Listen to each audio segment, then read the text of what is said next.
کہ عزت کا تاج ہمارے سر پہ سج جائے، اس کے لیے ہمیں قرآن فہمی کی طرف آنا پڑے گا، ہمیں قرآن کو صحیح تجوید و ناظر کے ساتھ پڑھنا پڑے گا، بھائی حشر میں ہمارے بھی سر پہ عزت کا تاج سج جائے۔ فرمایا اور عزت والا لباس بھی پہنایا جائے گا۔ دنیا کے لباس کے لیے ہم کس قدر سرگردہ ہیں، کیونکہ ہم جانتے ہیں کہ دنیا میں ہم اچھا لباس پہنیں گے تو لوگ ہمیں اچھا سمجھیں گے، اس لباس کی کیا شان ہوگی جب حشر میں اللہ کریم عزت والا لباس مجھے اور آپ کو پہنائے گا۔ شرط وہی ہے قرآن سے محبت، قرآن کو پڑھنا، قرآن کو سمجھنا۔ اور پھر اللہ کریم مزید فرماتا ہے، اس کے پیارے حبیب صلی اللہ علیہ وسلم فرماتے ہیں کہ پھر قرآن سفارش کر رہا ہوگا، پھر قرآن یہ بھی کہہ رہا ہے اللہ اب تجھ سے راضی بھی ہو جائے۔ قرآن کیوں کر رہا ہے سب؟ اس لیے کہ آپ زندگی میں قرآن سے محبت کرتے تھے، قرآن کو وقت دیتے تھے، قرآن کی تلاوت کرتے تھے، قرآن کے لفظوں کا حق ادا کرتے تھے۔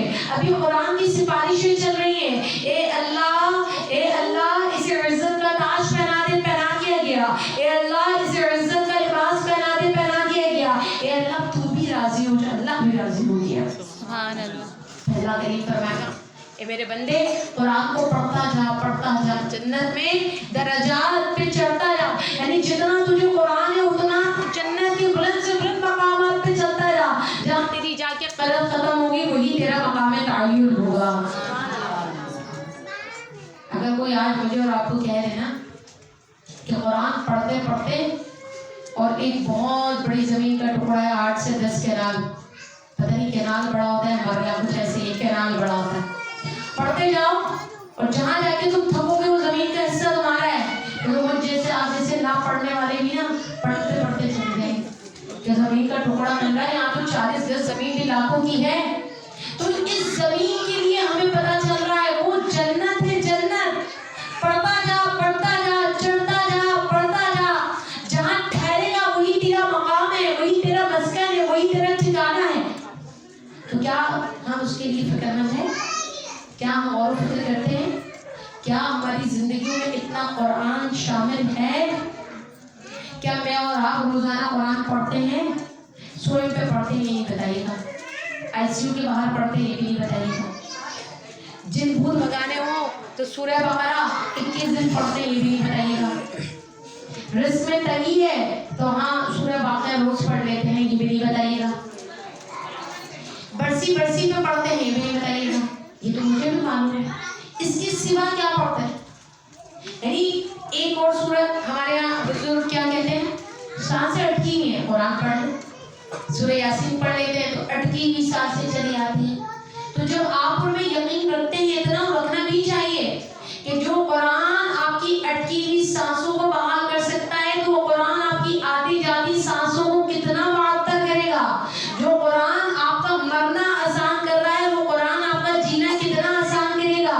جو قرآن آپ کے جن بھوتوں کو بھگا رہا ہے وہ قرآن آپ کے نفس و شیطان سے آپ کو کتنا چھٹکارا دلائے گا۔ کبھی غور کیا، کبھی تفکر کیا، کبھی صرف آئی بس قرآن کا تو والا معاملہ ہے کہ اسے طاق میں سجایا جاتا ہے، بس آنکھوں سے لگایا جاتا ہے نا، اس کے علاوہ کچھ بھی۔ اور زندگی کس کی روشنی میں گزاریں گے؟ معاشرے کی۔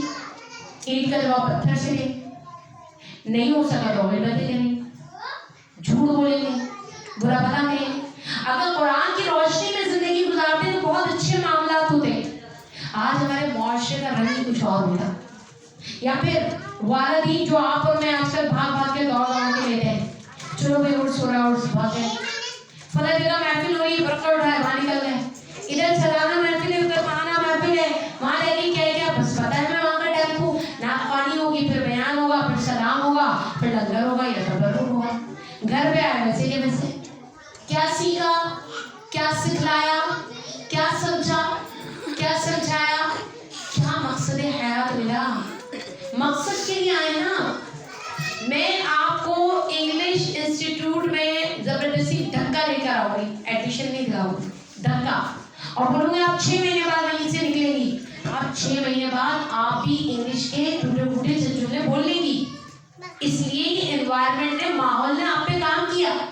تو 10 سے 20 سالوں کی محفلوں نے آپ پہ کیا کام کیا؟ پکا نمازی بنایا، باپردہ بنایا، قرآن کا عشق لیا، قرآن کی روشنی میں جینا سکھایا. اب آپ اپنے فرائض کو چھوڑ کے یعنی نمازوں کو چھوڑ کے اور بیسکلی کتاب اللہ کو چھوڑ کے اب بھائی دیکھیں آپ کتنی ہی چادریں چڑھا رہے ہیں, اب آپ کتنے ہی دیے روشن کر رہے ہیں. سمجھے میری بات کو؟ کتنے دوڑ دوڑ کے آپ کہیں کے بھی چکر لگا رہے ہیں. لا حاصل پورے سال آپ اسکول جائیں اور کہیں میں پیپر نہیں دوں گی. لا حاصل آ رہے سمجھ کو؟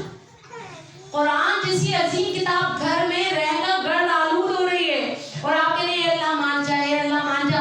میں 7 مزارات پہ ہو کر آ گئی اور جو قرآن مزارات والوں کو جو اتنا بڑا درجہ ملا اسے قرآن کے صدقے سے تو ملا ہے, جس پہ آپ نے دھول جما دی, جس کی آپ نے ابھی تک تجوید بھی صحیح نہیں کی, جس کو آج تک آپ نے ترجمے سے نہیں پڑھا.